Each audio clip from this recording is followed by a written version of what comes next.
Buenas tardes. ¿Cómo están? ¿Bien? Yo también estoy bien. Gracias a Dios. Dios es bueno. Muy bien. Vamos a compartirles hoy un tema que he titulado No tentemos al Señor. Voy a iniciar con la pregunta obligada, ¿verdad? ¿Qué es tentar a Dios? ¿Qué significa o qué significa cuando la Biblia dice no tentarás al Señor tu Dios?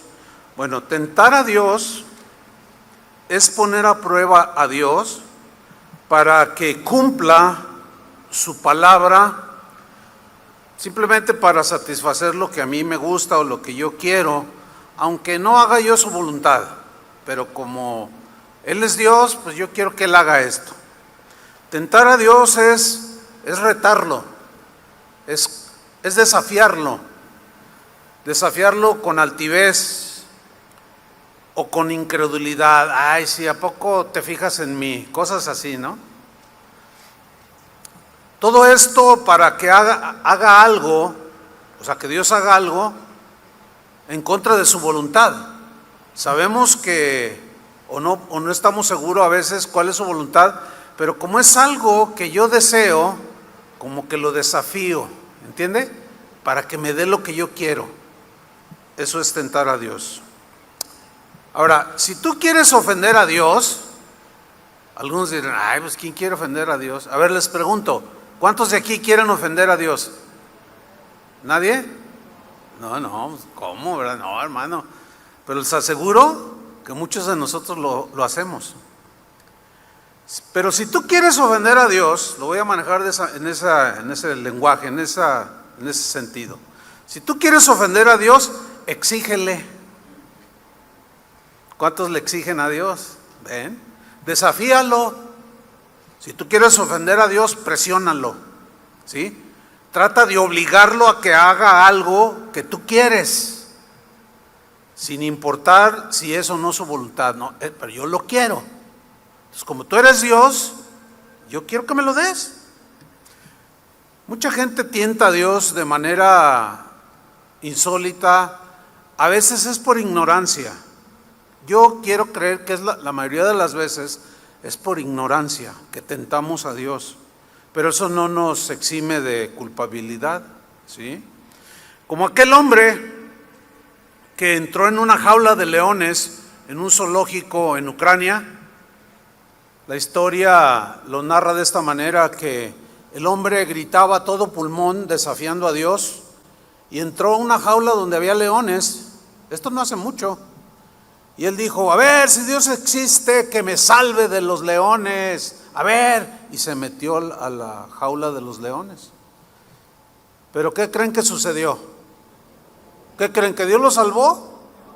Se lo comieron los leones. Desafió a Dios. Sin embargo, en el caso de Daniel fue diferente. A él lo metieron por causa de Dios, por su fe, y Dios lo libró de los leones. ¿Ven la diferencia?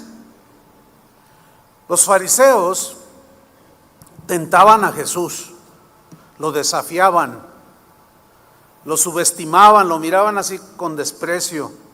Y un día le quisieron poner una trampa, lo quisieron engañar.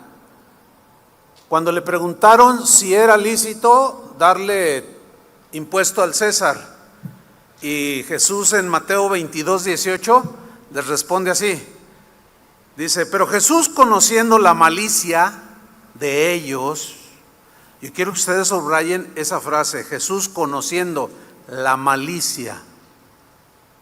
O sea, había maldad, había trampa, había desprecio, y tentaron a Jesús para atraparlo, porque si decía que sí hay que pagarle, Roma lo iba a apresar, y si decía que no, entonces los seguidores que en ese tiempo andaban con él, pues lo hubieran, si él decía que sí, lo hubieran desechado. Entonces Jesús dice, conociendo la malicia de ellos, les dijo, ¿por qué me tentáis? O sea, ¿por qué me desafían? No sabían quién era Él. Era Dios encarnado. Por eso muchas veces pecamos por ignorancia. que es como este caso. Pero el Señor que los conocía dice: ¿por qué me tentáis? ¿Por qué me están desafiando? ¿Te imaginas desafiar al más inteligente de todos, cuyo pensamiento es más alto que el pensamiento de cualquier hombre, que su sabiduría sobrepasa las nubes, como dice la Biblia, y desafiarlo? Eso es tentarlo. Ni se nos ocurre, hermanos, tratar de desafiar al Señor, Hay que tener mucho cuidado. No subestimemos a Jesús desafiándolo, retándolo a que haga algo a nuestro favor, nada más para salirnos con la nuestra, no. Fíjense, una vez estaba yo escuchando una enseñanza y todo iba bien. Estaba un predicador, yo estaba haciendo algunas cosas y de pronto el que estaba enseñando dijo lo siguiente: mire, en la Biblia hay más de 3,000 promesas de Dios para su pueblo. Eso es verdad, más de 3,000 promesas. Dice: entonces cuando usted necesite algo, cualquier cosa que necesite, tome una promesa de Él, abra la Biblia y dígale a Dios en su cara: tú dijiste, aquí dice que tú esto y esto y esto y esto y esto y esto. Entonces tú tienes que cumplir tus promesas. Dígaselo a Dios, porque Dios está obligado, dijo el predicador, Dios está obligado a cumplir sus promesas. Es decir, que a pesar de ser como somos, de vivir como vivimos, aunque vengamos a la iglesia, pero ustedes entienden, vivimos mal muchos. ¿Dios está obligado a cumplir su promesa? ¿Ven que no? O sea, nos vamos así en esa lógica de razonamiento y llegamos a la conclusión: no, ¿de dónde sacó eso? Eso es desafiar a Dios. O sea, haga lo que yo haga, ¿sí? Como estoy en una necesidad, pues agarro un versículo: estás obligado. Aquí dices tú, estás obligado. A ver, ándale, cúmpleme. Y si no, ¿dónde estás? ¿Qué pasó contigo? Hace rato les pregunté que cuántos quieren ofender a Dios y pues nadie. Pero lo ofendemos a veces por ignorancia, haciendo cosas así. En otra ocasión, Jesús dice que el Espíritu Santo lo dirigió al desierto y se apareció Satanás. ¿Se acuerdan de ese pasaje? Y lo tentó, dice, 3 veces. Pero una de esas tentaciones está en Mateo 4, versículo 5. Dice que el diablo le llevó a la ciudad santa, o sea, Jerusalén. Le puso sobre el pináculo del templo, en lo más alto, y le dijo, fíjate, el tono de lo que le dijo es un tono así como medio sarcástico, tirándole a menospreciar o a desafiar o a provocar. Le dijo: si eres hijo de Dios, ¿entienden la expresión? Si eres hijo de Dios, tírate al vacío, porque escrito está. Fíjense qué astuto Satanás. Le citó el Salmo 91, versículo 11. Escrito está: a sus ángeles mandará alrededor de ti, cerca de ti, en sus manos te sostendrán para que no tropieces con tu pie en piedra. Está desafiando para que haga algo irracional. ¿A quién le tiene que demostrar qué? ¿A quién? Jesús no tenía que demostrarle a nadie nada, ¿sí o no? Él era el creador del universo. Él podía hacer eso y más, e hizo muchísimo más que eso. Pero Satanás lo estaba tentando para que se desviara del propósito por el cual vino. Él no vino para hacer un despliegue de poder, Él vino a salvarnos, ¿sí? Él podía haber hecho eso. Pero Jesús le responde de manera muy interesante, versículo 7. Jesús le dijo: escrito está también. Yo quiero que pongan atención. Fíjate, le dice, Satanás le saca un versículo, Jesús le responde con otro versículo y le dice: escrito está también. O sea, Jesús no está negando lo que Satanás le está diciendo con un versículo bíblico, pero Jesús empieza a ubicar las cosas y dice, escrito está también. ¿Y qué era lo otro que estaba escrito también? No tentarás al Señor tu Dios. Ni se te ocurra desafiar al Creador de todas las cosas. No retes a Dios, no lo desafíes, no lo provoques. ¿Qué hizo Jesús? Si Satanás le citó el Salmo 91, versículo 11, Jesús le citó Deuteronomio 6:16.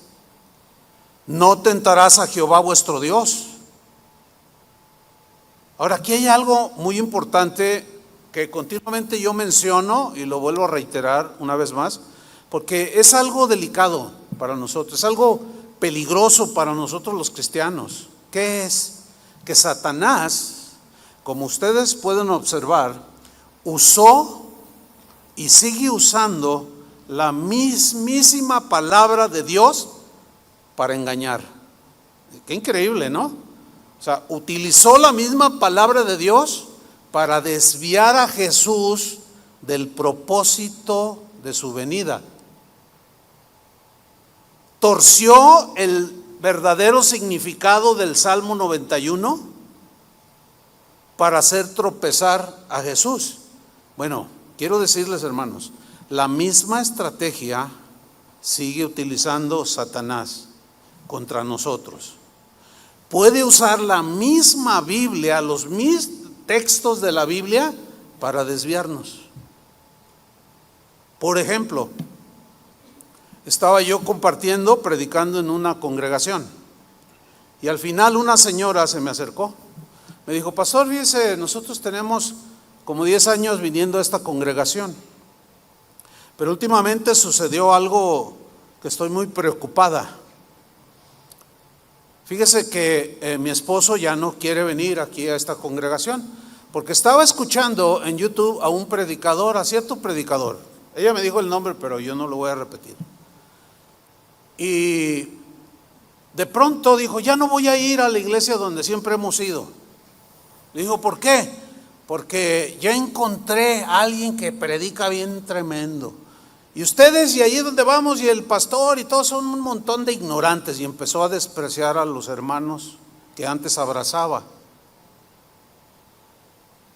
Le dice, y aquí he encontrado la verdad. Bueno, pero pues nos vamos a dividir, tú allá y nosotros acá con mis hijos, que querían seguir viniendo a la iglesia donde nacieron. Y bueno, así pasó un mes, 2 meses. Y un día, no tardó mucho, descubrí que mi esposo andaba con otra mujer. Entonces yo acumulé una buena cantidad de pruebas, audios, textos de WhatsApp, o sea, comprobadísimo de que él me estaba engañando. Entonces yo, cuando ya tenía todas las pruebas, hablé con él y le dije, oye, pues yo no sé qué te están enseñando allí donde vas, porque acabo de descubrir que me engañas con una mujer que se llama así y tales fechas, tengo audios, tengo esto y lo otro. Y el hombre así muy, ¿y? No, ¿cómo que y? No, no me pasa nada. Y le citó Juan capítulo 10, versículo 28. Fíjense lo que dice, ahí está, Jesús lo dijo. Yo ahora la doctrina que me estoy adhiriendo me asegura que haga lo que haga, no me pasa nada. Y le cita Juan 10:28. Jesús está hablando de los que creen en mí. Y él creía en él. Dice, y yo les doy vida eterna. Citándole Juan 10:28. ¿Ahí está en la pantalla? Ok. Dice, ya ves, yo tengo vida eterna. Y es vida eterna. No se acaba. Dice, y no perecerán jamás los que han creído. Yo no, haga lo que haga, no me va a pasar nada. Ni nadie, hablando de los que han creído en Jesús, las ovejas, nadie las arrebatará de mi mano. Yo soy oveja, soy débil. ¿A poco tú no pecas? Entonces mira, aquí dice que no me pasa nada. Escuchen, un versículo de la Biblia para justificar su adulterio. ¿Qué les parece? ¿Creen que está en lo correcto el hombre? Por supuesto que no. Un versículo de la Biblia. Entonces aquí hay un principio muy importante para cuidarnos, que es el siguiente.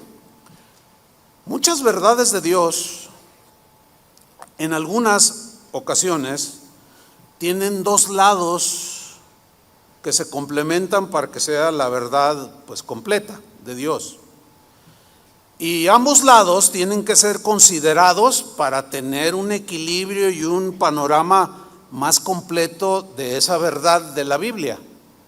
Por ejemplo, la Biblia dice que Jesús, el Verbo divino, se encarnó, tomó forma de hombre, fue un hombre como usted y como yo, un ser humano como nosotros.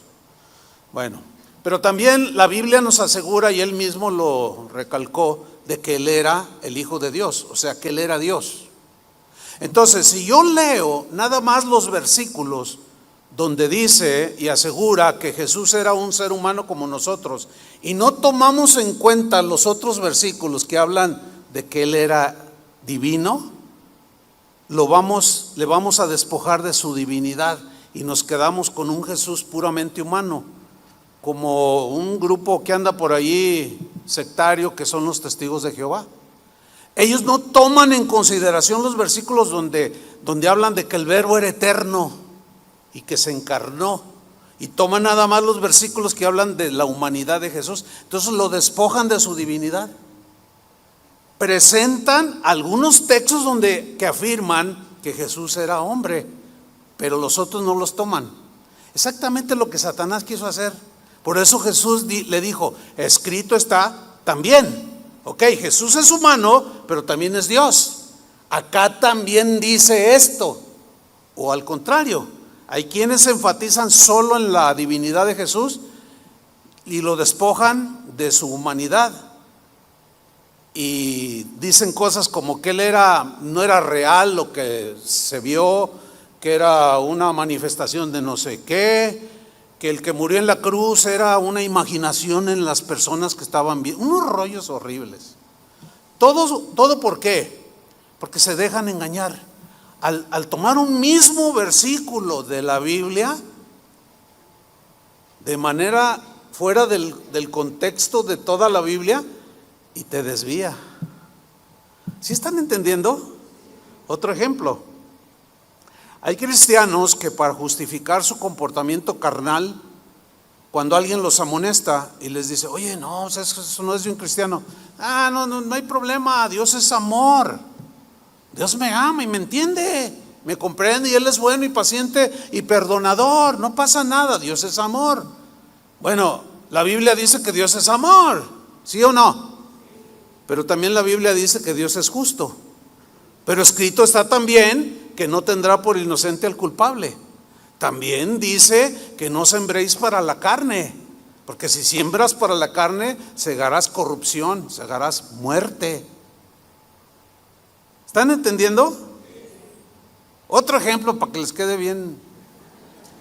Como decía un cristiano de hace muchos siglos, estaba enseñando a los predicadores y decía, las verdades de Dios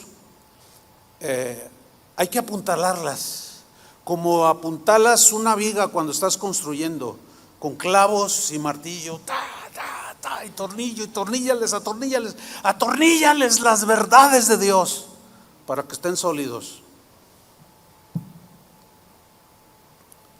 Otro ejemplo, a manera de pregunta, ¿Dios contesta todas las oraciones? Bueno, ustedes responden con seguridad no, porque han sido enseñados, pero hay otros que dicen sí, todas. Es más, yo escribí un libro, dice alguien por ahí, 10 claves para que sí o sí Dios te responda a tus oraciones. ¡Ay! Tú dices, órale, no, pues qué tremendo está ¿no?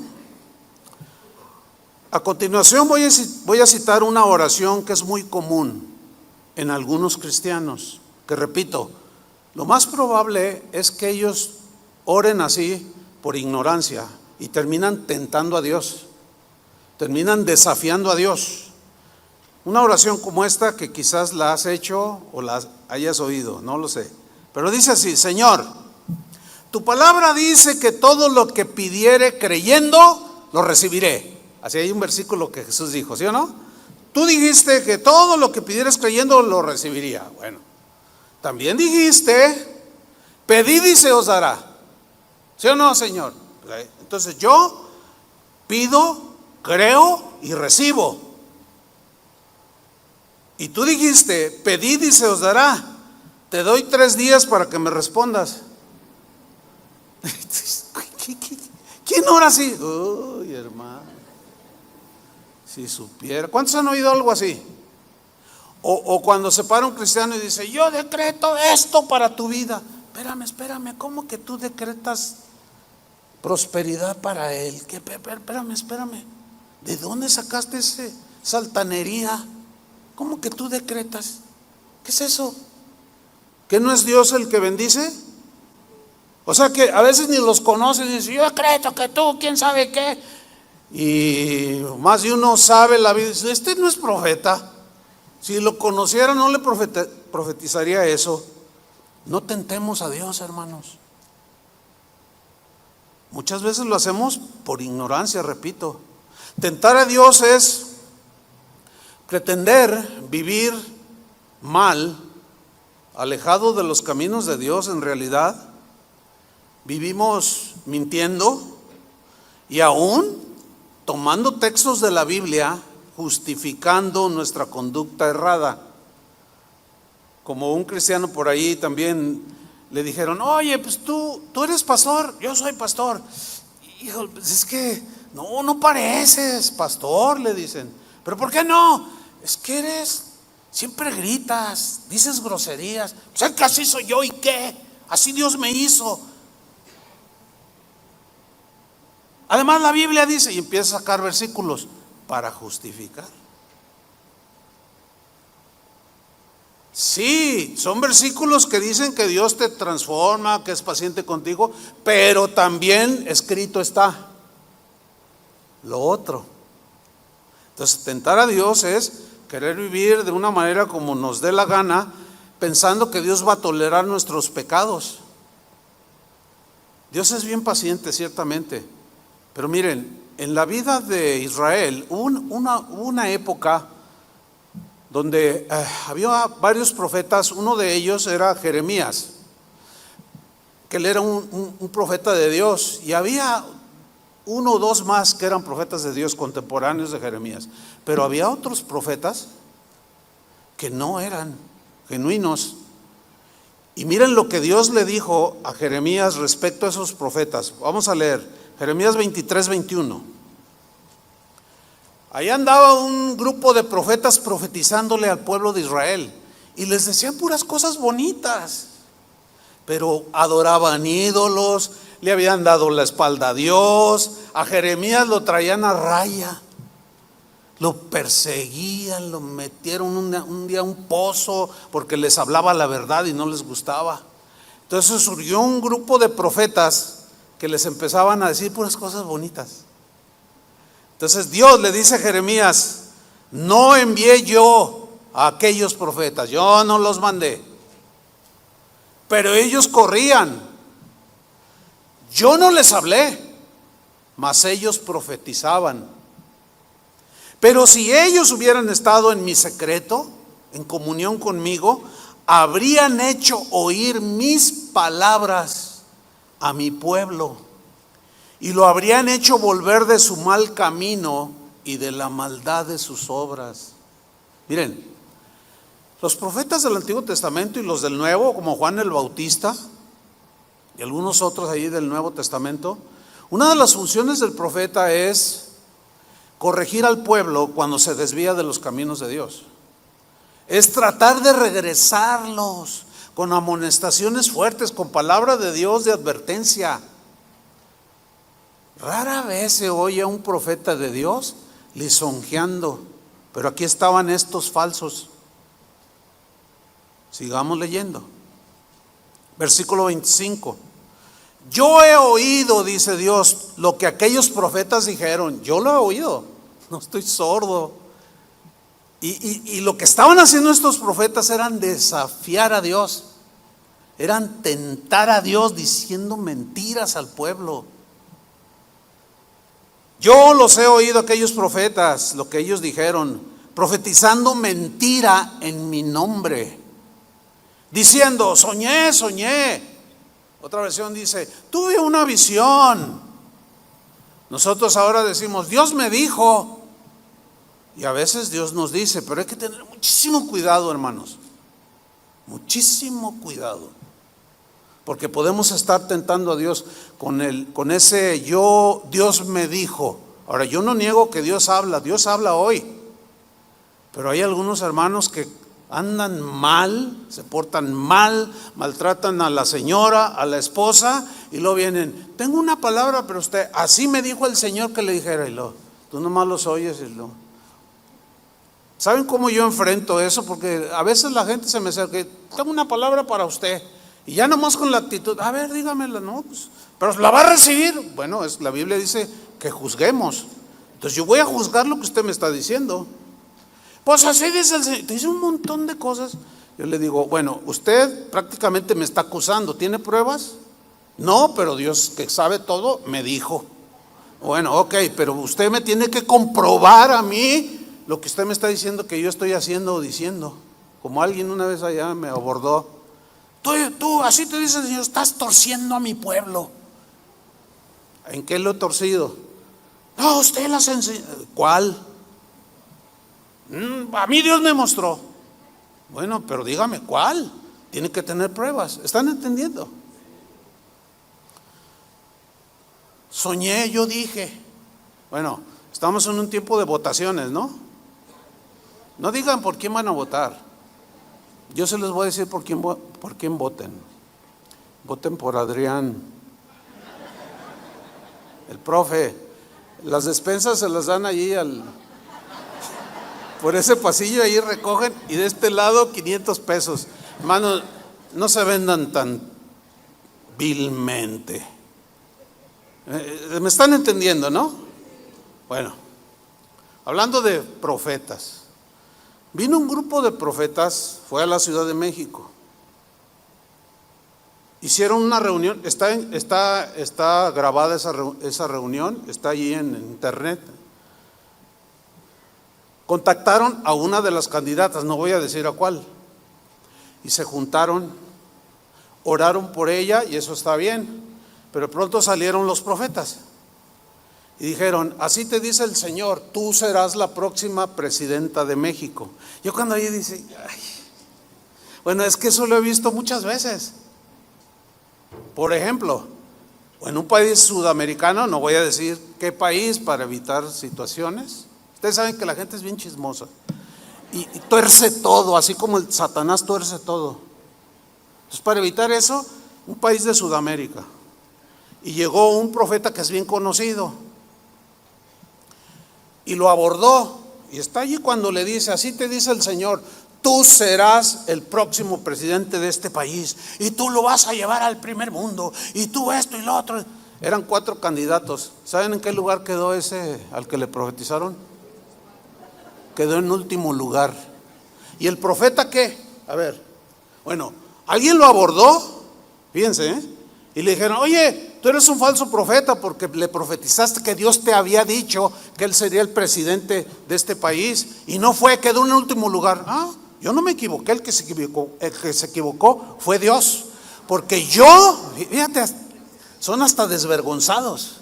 Dijo, porque yo nada más dije lo que él me dijo, lo demás no es asunto mío. No, bueno, yo no les voy a decir a qué candidata le dijeron que iba a ser presidenta, pero sí sé quiénes son los que le profetizaron.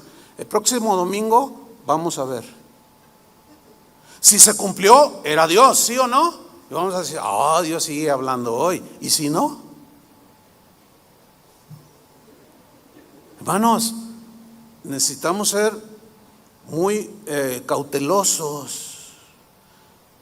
Empezaron a circular los videos. Una de las candidatas habló de Dios y no, pues no será cristiana ya. Ay, hermanitos, no sean tan inocentes, por favor. Pues hasta el diablo habla de Dios. Citó la Biblia. Voltea con tu hermano y dile, ¿ya oíste? Qué terrible, hermanos. Continuamos con Jeremías, versículo 26. Fíjate lo que dice Dios. ¿Hasta cuándo estará esto en el corazón de los profetas que profetizan mentira? ¿Hasta cuándo? Ya Dios estaba harto de esa gente que hablaban en su nombre y puras tonterías, y que profetizan el engaño de su corazón. Todos esos tientan a Dios. Claro, se la sacan de una manera muy desvergonzada, ¿no? Pero Dios conoce los corazones, ¿sí o no? Dice el versículo 30, por tanto, he aquí, yo estoy contra los profetas, o sea, esos.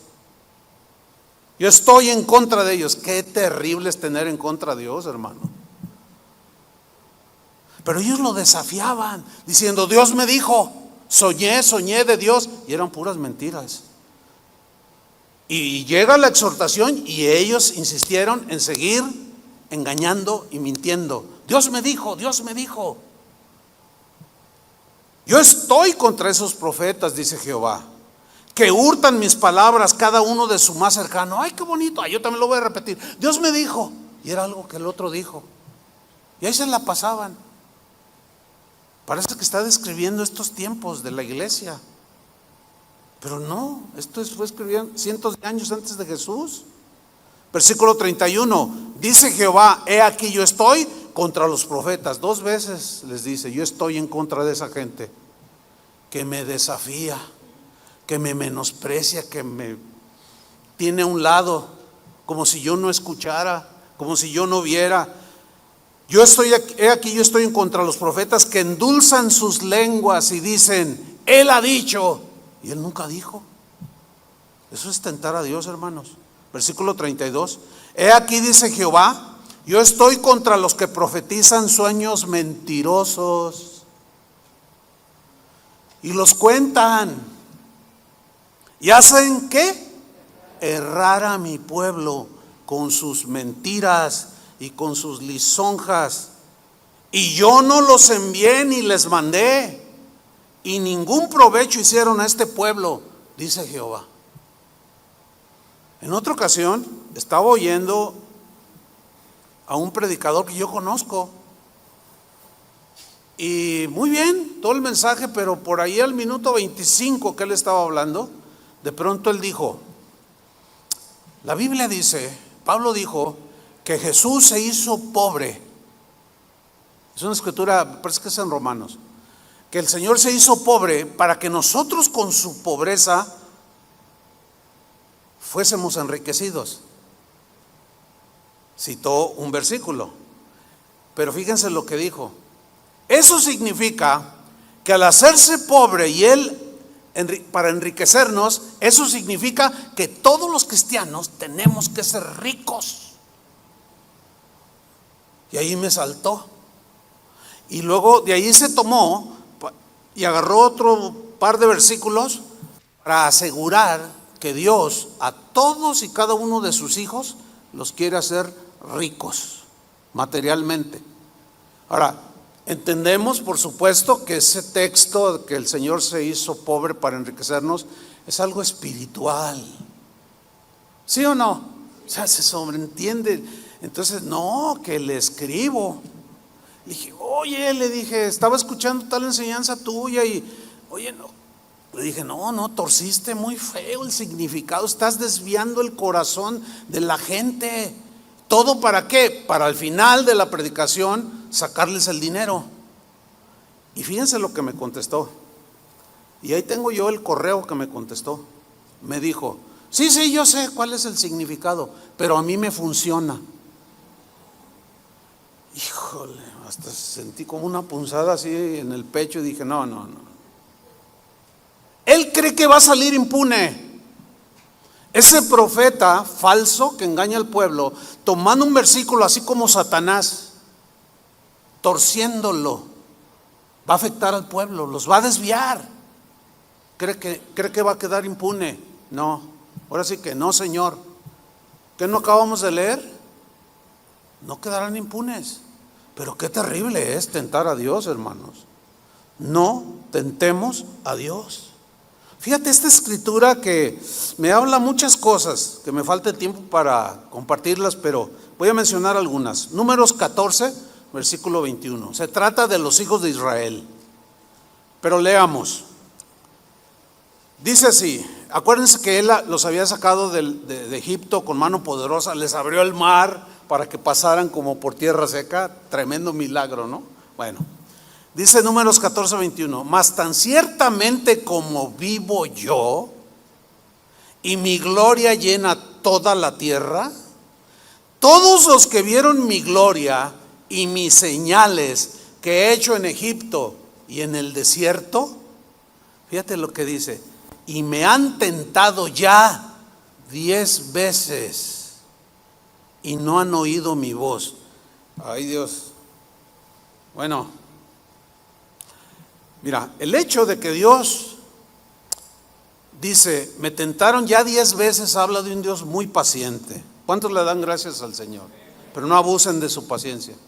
No abusemos de su paciencia. No abusemos de su bondad, de su amor. Porque llegó el momento en que dijo ya, hasta aquí. Se terminó. Una vez me tentaron, 2 veces, bueno, 3. Y nos puede pasar. 1, 2, 3, 4. ¿Sabes qué? Mejor párale. Porque lo que vamos a ver a continuación es bien trágico lo que sucedió. ¿Cómo trató Dios con esos que lo tentaron? En primer lugar, lo primero que dejamos de escuchar es la voz de Dios. Se nos bloquea cuando tentamos a Dios, cuando lo desafiamos. Vamos al versículo 23 de Números 14. Hablando de esa generación que lo tentó 10 veces. ¡Qué tremendos!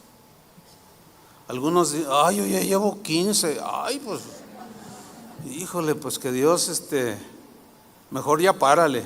Versículo 23, les dijo, no verán la tierra de la cual juré a sus padres. No. Ahora, Dios les había prometido y quería bendecir a todo su pueblo.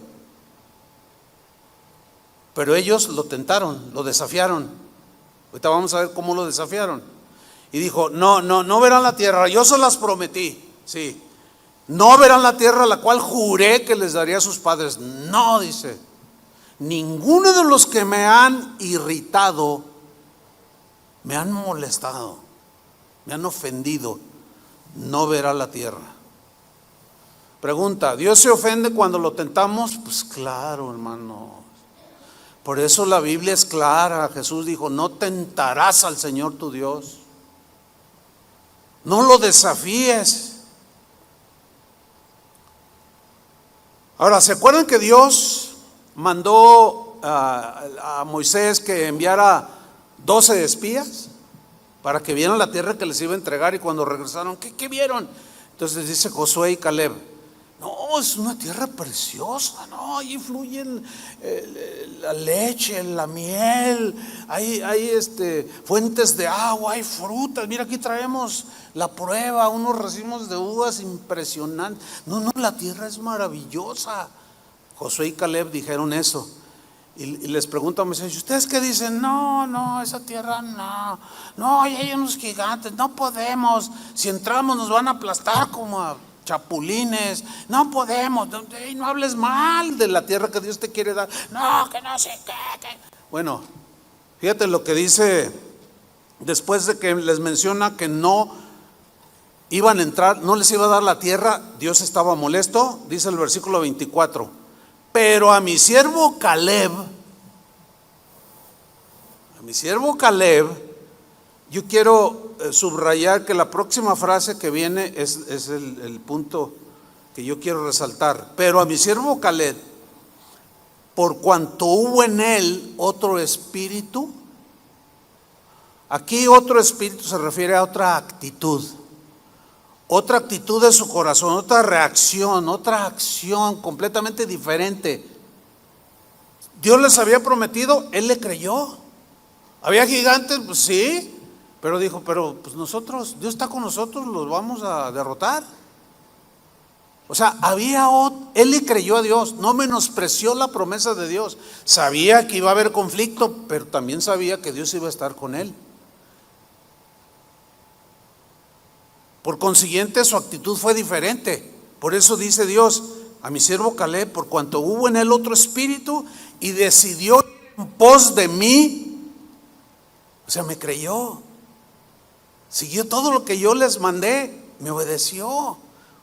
Bueno, yo lo meteré a la tierra donde entró, o sea que fue a espiar, y su descendencia la tendrá en posesión. ¿Están viendo? Los que tentaron a Dios no entraron. Los que respetaron a Dios y le creyeron, entraron, como Josué y Caleb.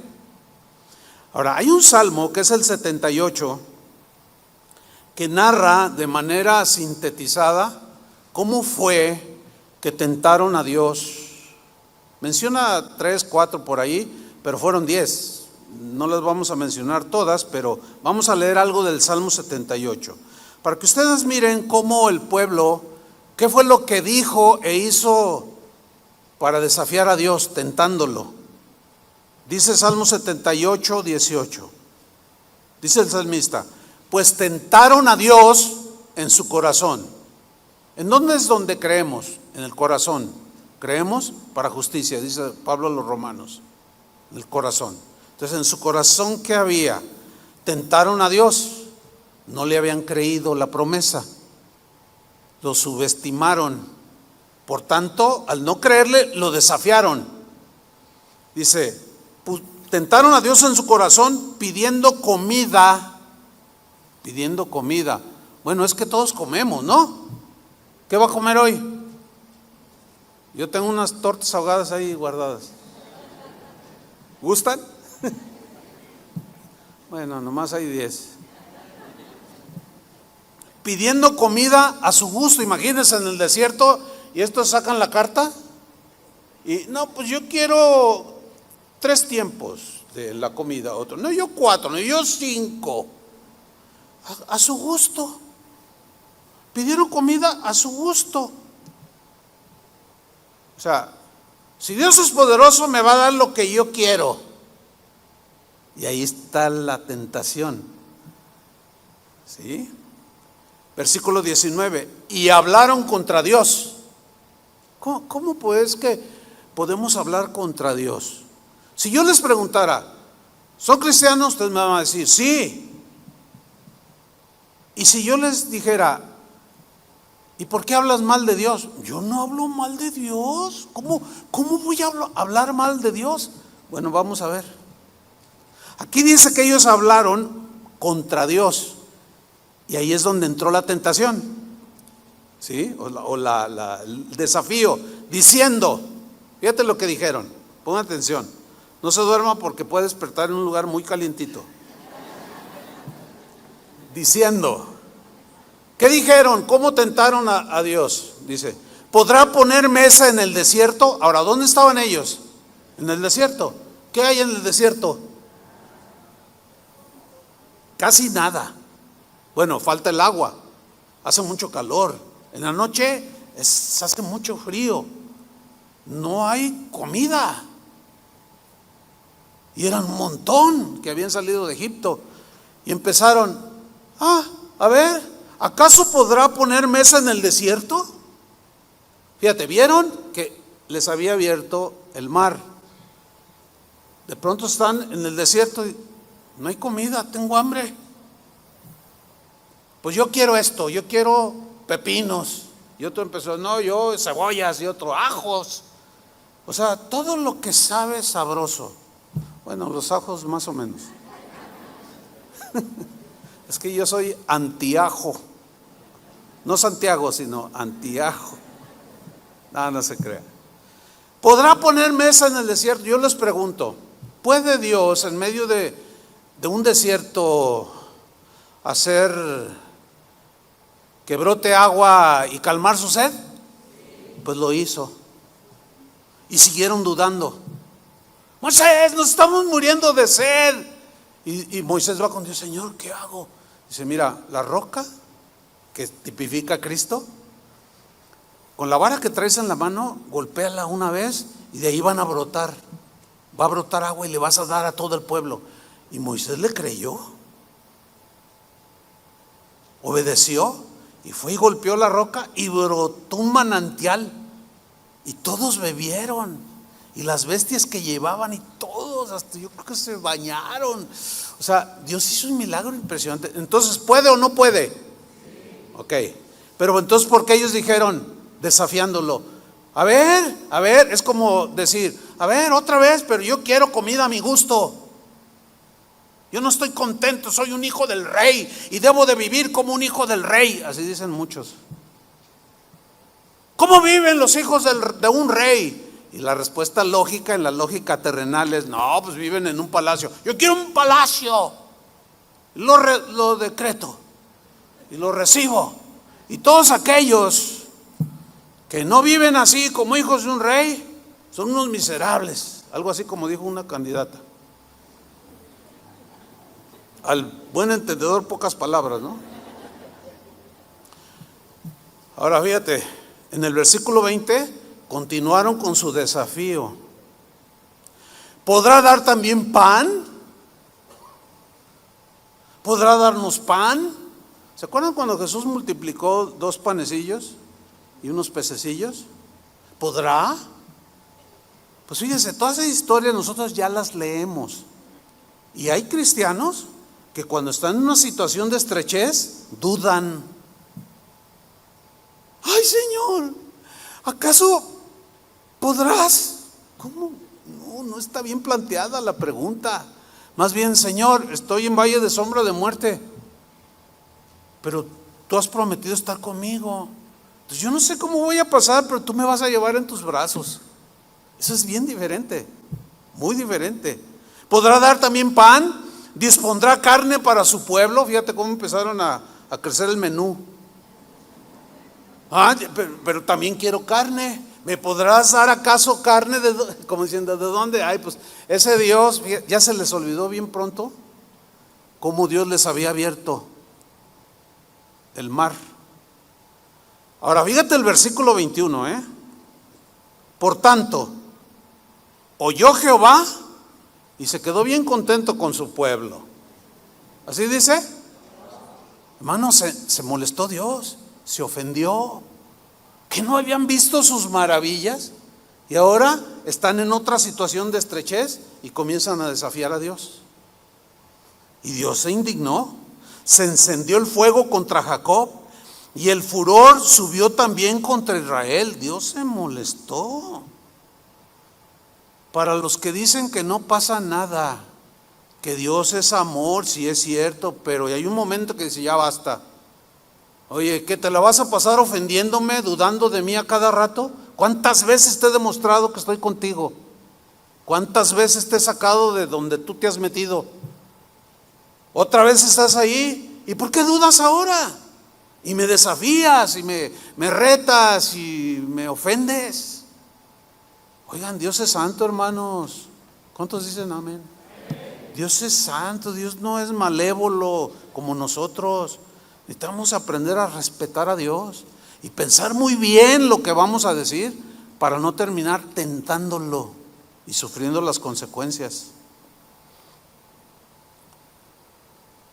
Dice el versículo 22, por cuanto no habían creído a Dios, ni habían confiado en su salvación. La palabra salvación no solo incluye salvación del alma de la condenación, sino salvación de las situaciones de la vida.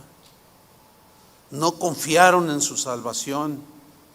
Ahora fíjate, en el versículo 29 sucede algo impensable, porque resulta que Dios, en su molestia, en su sentirse ofendido por su pueblo, de pronto toma una decisión, les concede el deseo de su corazón. Híjole. Pero a la vez vino el juicio o el castigo o la disciplina, llámale como quieras. Fíjate el versículo 29. Comieron y se saciaron. O sea, les mandó agua, les mandó el maná, o sea, el pan, les mandó parvadas de codornices que de manera inexplicable llegaron volando y caían en el campamento. Nada más los agarraban y cuello y a prepararlos. Fíjate, les mandó de los platillos que se consideran un manjar, codornices. O sea, queremos a nuestro gusto. Ahora fíjate lo que dice el 29. Comieron y se saciaron, les cumplió pues su deseo. Wow. Ahora, pongan mucha atención, traten de despertar. Yo sé que están cansados porque se fueron a votar muy temprano. Yo quiero que pongan mucha atención aquí porque aquí hay algo bien interesante. Miren, si yo me detengo en la lectura del Salmo, ay, mira, les cumplió su deseo. Entonces sí funciona, ¿o no? O sea, nos quedamos ahí, ay, les cumplió su deseo, ya ves. Entonces tú ve con Dios y dile, a mí me cumples. Yo te pedí esto y aquel muchacho me gusta para mi novio y casarme. Oye, pero ya es casado, ¿cómo que?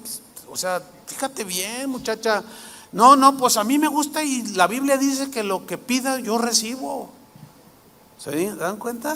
Y Satanás otra vez agarrando, tomando la Biblia misma para desviarnos. Tenemos que ser lo más sabios posibles. Entonces, si me quedo allí en la lectura, entonces, hermanos, Dios les quiere conceder su deseo. Digan cuál es. Ahí dice, sí, se agüitó Dios, pero pues Dios es amor. Y Dios es bueno y Él es paciente, pero aquí dice que les cumplió su deseo. ¿Esa sería una buena interpretación? Díganlo. No, porque escrito está también. Y continuamos con la lectura. Versículo 30. ¿No habían quitado de sí su anhelo? Aún estaba la comida en su boca, un vaso de agua de la roca. Y luego con maná, ay, delicioso, hasta dulcecito sabe. Y luego cortaban una patita, una piernita de la codorniz y ay, asada así. Ay, qué rico, ay Dios, qué bueno eres, Señor. Fíjense, pongan atención. Aún estaba la comida en su boca cuando vino sobre ellos el furor de Dios. ¿Se dan cuenta? Les concedió el deseo, pero en ese deseo, ok, está bien, pero como Dios es justo, Él no puede permitir que se le ofenda, hermanos. Pues vino el castigo, vino la destrucción, vino la mortandad, vinieron las consecuencias de haber tentado a Dios. Dice que todavía no habían quitado de sí, aún estaba la comida en su boca cuando vino el furor sobre ellos, el furor de Dios, e hizo morir. Fíjate, esto es cuestión de vida o muerte,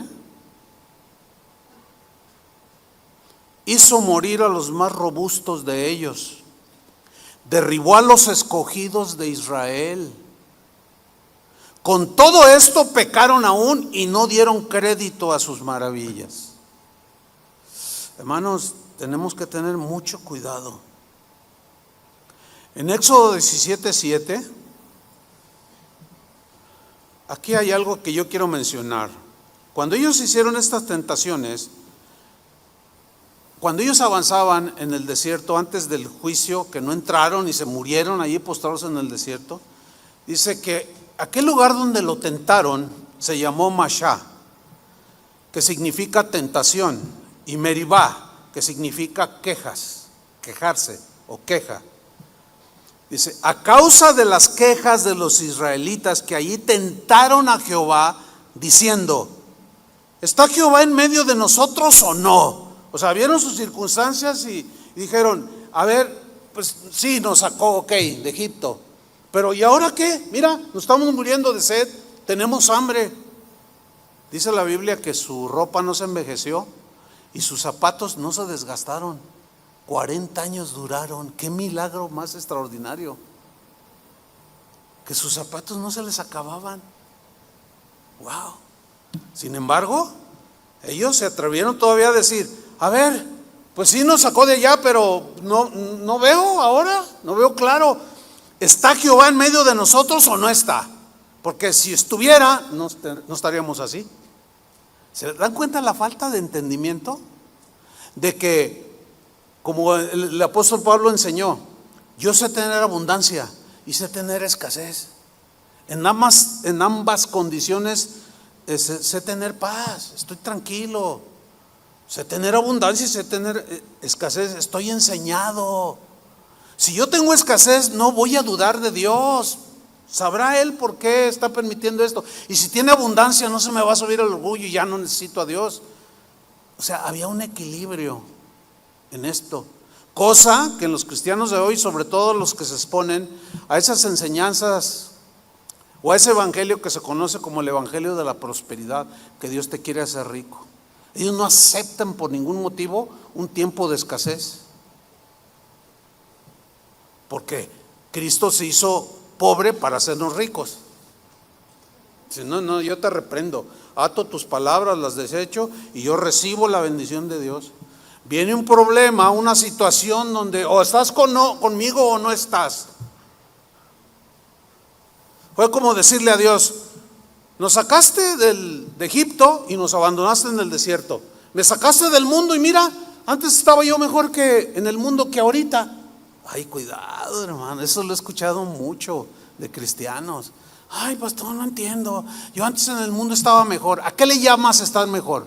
¿O a qué le llaman esos cristianos estar mejor? ¿Saben a qué le llaman estar mejor? A ganar más dinero, tener posesiones materiales. ¿Eso es estar mejor? Pregunto. La típica, esta frase la he escuchado un montón de veces. ¿Dónde estabas, Dios, cuando más te necesitaba?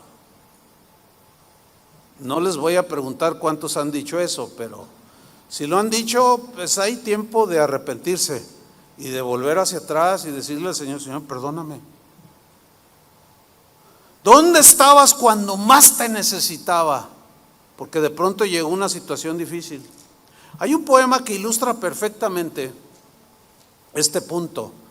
Le sucedió a alguien que escribió este poema que ya tiene como 80 años, ese poema que se escribió, es algo antiguito, pero que pues hay cuadros. Yo lo he visto en muchos lugares, en internet cada rato sale. Yo incluso lo he mencionado en un par de ocasiones en algún mensaje.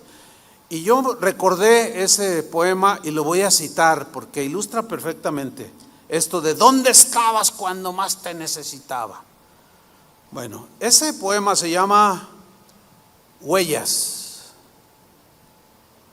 Y dice así: una mujer caminaba con Jesús por la playa y en el horizonte veía reflejarse toda su vida, todos los episodios de su vida, como que los miraba, como viendo una pantalla, ¿no? Continúa, y en cada escena aparecían dos pares de huellas en la arena. Un par pertenecía al Señor y otro par pertenecía pues a la mujer. Cuando terminó la última escena de su vida, se sorprendió. ¿De qué? De que en varias ocasiones no había dos pares de huellas en la arena, sino solamente un par de huellas. Todo coincidía precisamente con los momentos más difíciles. Como que ella le está diciendo al Señor, todo esto coincidía con los momentos más difíciles. Las noches donde había nubosidad, no había estrellas, los días de angustia. Yo miraba solo un par de huellas, las huellas de Jesús ya no estaban. Yo nomás veía un par de huellas. Invadida, dice este poema, en una gran tristeza le pregunté al Señor, tú me dijiste que siempre estarías a mi lado. Tú me dijiste que siempre me acompañarías. Sin embargo, me he dado cuenta que en los peores momentos de mi vida solamente había un par de huellas en la arena. ¿Dónde estabas cuando más te necesitaba? Y con voz tierna El Señor le contestó: ay, mi preciosa hija, siempre te he amado, jamás te abandoné ni te abandonaré. En los momentos más complicados de tu vida, si solo viste un par de huellas, es que yo te llevaba en mis brazos.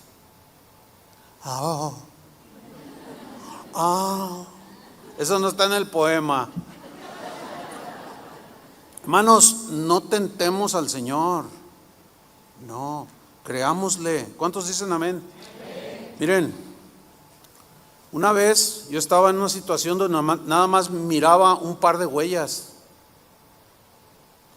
Yo ya conocía este poema y todo, pero cuando estás ahí, fíjense, a mí me ayudó conocer esto, entender esto, me ayudó a cerrar mi boca.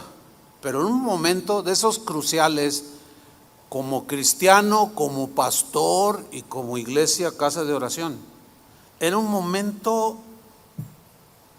muy apremiante, de mucho conflicto, de mucha presión. Era fundamental hacer la voluntad de Dios para no tener consecuencias terribles. Yo estaba ahí, hermanos. Estaba en mi casa, en mi habitación, y estaba, nada más miraba un par de huellas, pero mi boca permanecía cerrada. Y bueno, como todos, pues tenía mi teléfono allí, ¿no? Y de pronto suena una campanita, que había entrado un mensaje, y lo miro así, y lo decía: esto es para ti, pastor. Entonces lo tomé y lo abrí, y decía, un hermano muy apreciado me dijo: fíjate que estaba orando, pastor, en este momento, y Dios me dijo, yo estaba orando y leyendo la palabra, y el Señor me dijo: estos versículos que acabas de leer, mándaselos en este momento a Chuy. Dice: entonces yo nada más te los comparto, eso es todo. ¿Quieren leerlos? ¿Que se los lea? Pues no tengo ganas. No sé qué. No, ya tengo que terminar. Pero se los voy a leer. Isaías 41:10. O sea, yo estaba ahí, dos pares, nada más un par de huellas, todo así, en el desierto. Ok. Y de pronto empiezo a leer Isaías 41:10. No temas, porque yo estoy contigo. No desmayes, porque yo soy tu Dios que te esfuerzo. Siempre te ayudaré, siempre te sustentaré con la diestra de mi justicia. He aquí que todos los que se enojan contra ti serán avergonzados y confundidos. Serán como nada y perecerán los que contienden contigo. Buscarás a los que tienen contienda contigo y no los hallarás. Serán como nada y como cosa que no es aquellos que te hacen la guerra. Fue como un vaso de agua en el desierto, pero sin tentar a Dios. Fue como un alimento espiritual que nutrió mi ser interior sin tentar a Dios. Y Dios ahí estaba. Que por cierto, es que es increíble lo que me mandaron, esos textos en ese momento para mí. Los buscarás a los que contienden contigo y no los hallarás, y ya no están. Se fueron. Dios los quitó, se los llevó.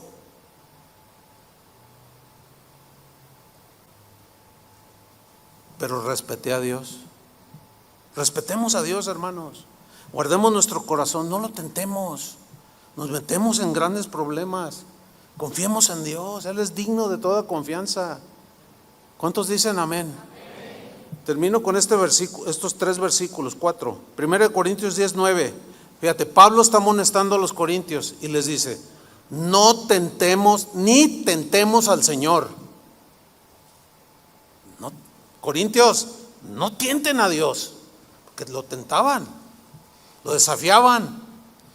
Dice: como también algunos de ellos le tentaron y perecieron por las serpientes. Ellos se refiere a los israelitas en el desierto. ¿Y qué le sucedió?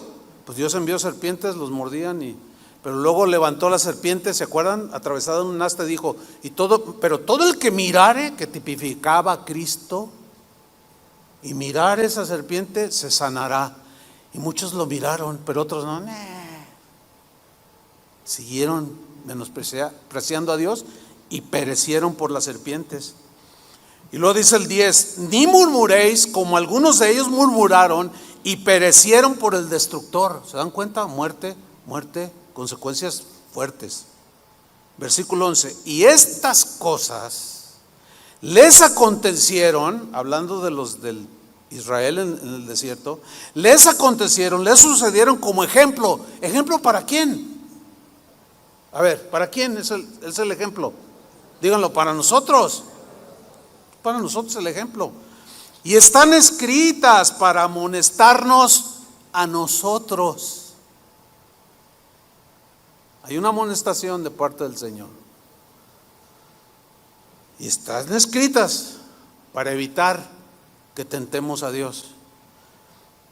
Están escritas para amonestarnos a nosotros, a quienes han alcanzado los fines de los siglos. Esos somos nosotros, hermanos. Así es que el que piensa estar firme, mire que no caiga. O sea, no se confíe, porque puedes, en algún momento de conflicto, de estrechez o lo que sea, podemos tentar a Dios. Es bien fácil. Luego llega el diablo y te pone un versículo, tú te la crees y te desvía y al rato terminas mal. No, hermanos, no. Hay que recibir la amonestación de Dios. ¿Cuántos la reciben? Ya no tienten al Señor murmurando, quejándose, difamando y diciendo y haciendo. Ya. No sé cuántas veces, a lo mejor llevas 9, te falta una, porque a las 10, pastor, ya me pasé, llevo 15. Bueno, pues ya párale, pónganse de pie, vamos a orar. Señor, te damos gracias. Sabemos que si eres amor, eres paciente, pero también Dios al que ama disciplina y castiga a todo el que recibe por hijo. Señor, a veces se nos olvida todo lo que has hecho y terminamos olvidando todas esas maravillas que has hecho desde el día que nos convertimos.